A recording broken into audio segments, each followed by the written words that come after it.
Just standing at your body, Team Undiluted, Single J, Raskuman, General, Mubadi no Puruka Kungewiza, Tanga Chila, Tanga Isa, Takatusongoye Ukambuba, Takapera, Takatisa. Shakuda kukona kushandisa nguva Chose zvamuno ita nezvamuno shuva Musara setariro zvamunoda kuva Pasi pano metsaona basa remakuva Nguva Shakuda kukona kushandisa nguva Chose zvamuno ita nezvamuno shuva Pasi pano metsaona basa remakuva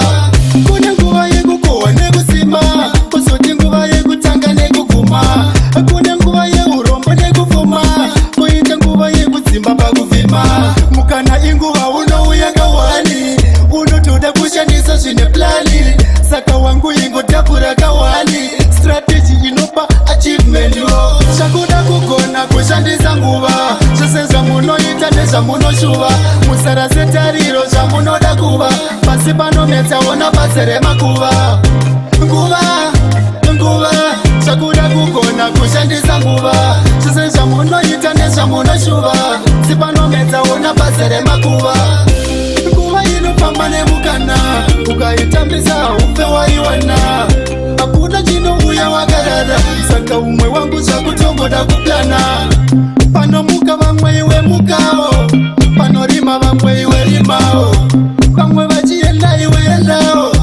Vamwe vanoshanda iwe shandawo Shakuda kugona kushandisa nguva Zvose zvamunoita nezvamunoshuva Musara setariro zvamunoda kuva Pasi pano metsaona basa remakuva Nguva Shakuda kugona kushandisa nguva Zvose zvamunoita nezvamunoshuva Sipano metsaona basa remakuva Kune nguva yekukohwa nekusimba Kuzoti nguva yekutanga nekuguma Kune nguva yeurombo nekufuma Kuite nguva yekudzimba pakuvhima Mukana inguva unouya kawani Unotoda kushandisa zvine plani Saka wangu ingodhapura kawani Strategy inopa achievement